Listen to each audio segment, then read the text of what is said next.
So this is the second video to my playlist, The Argument for Autonomy, where I talk about all the topics that I plan on discussing with my guests when I launch my interview channel. Today's topic is based on value generated and value captured. I briefly touched on this in my last video where I was talking about how you're paid for the value you control, not the value you create. And I don't think it matters if you're blue collar or white collar. I think we can all unanimously agree that we're all in the same boat pretty much at the moment. No matter how hard you work, no matter how many boxes you tick, you're not it doesn't guarantee anything anymore.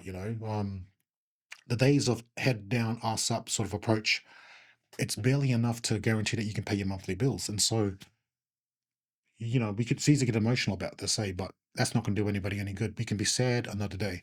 I think the best way is to approach this from a practical and a logical point of view. So that's where this concept of value generated, value captured comes into play. Because once you wrap your head around it, if you never heard about it, just look into it. It's essentially like I said in my last video where I was talking about the value you create has nothing to do with how much you're compensated. It's the value you control. And if you're working inside a system and a structure that you have no stake in, your earning potential is capped at somebody else's, based on somebody else's decision. Your stability, your safety, all capped and decided by somebody else. And so it puts you in a really fragile spot. When I applied this concept of value generated and captured to my life, it exposed a gaping hole in my life structure. If I lost my job tomorrow, I'm in no position. I do not have a structure or system that can generate an income at the drop of a hat. So I'm at the mercy of these third parties. And the only way I could make money is if I would have to get another job. And I would end up in a room with thousands of people just like me with the same core skill sets. And so that's no good, is it? It's not a very comfortable position to be in. And once you realize that, it's such a humbling realization. And it's not as if I didn't know about any of this. Like I've always known about it. I was just too lazy or maybe too ignorant to do anything about it. I always had this approach that she'll be right. Well, she'll be right's not true anymore. And so we finally have to admit that hard work does not equate outcome. It doesn't guarantee anything. Hardest worker means absolutely nothing. You gotta have some sort of stake in the value that you're creating so that it can guarantee some sort of return. So whether you decide to go the entrepreneur route, like I'm doing, me building up a tier, this is me building my own system and structure to guarantee an income.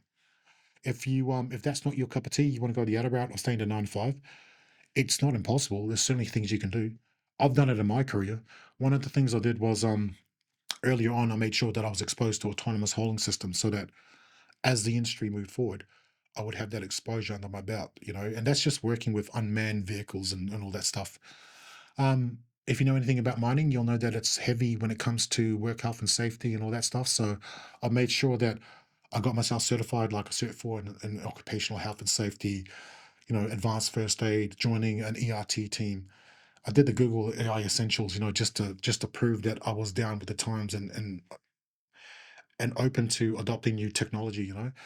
These are courses, man. None of these things make you a better worker. No, they don't make you more productive or efficient, but they just make your resume a bit prettier. You know all this, whatever bullshit certificate you have to do, little 2 day, 1 days, just do them. Whatever you can do to pretty up your resume so that you're more appealing to the next person.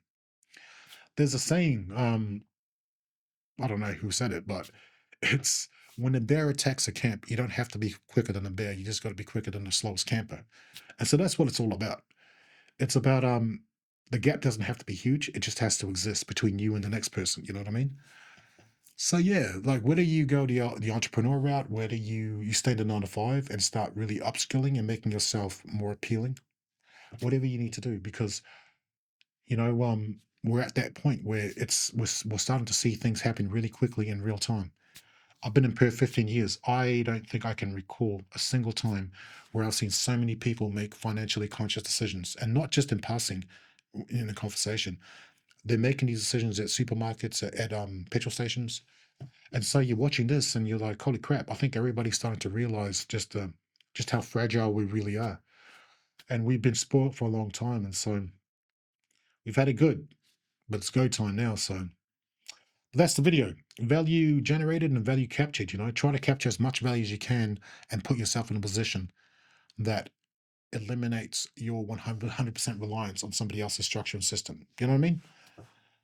That's the yarn today. Thanks for watching. I'll see you next time.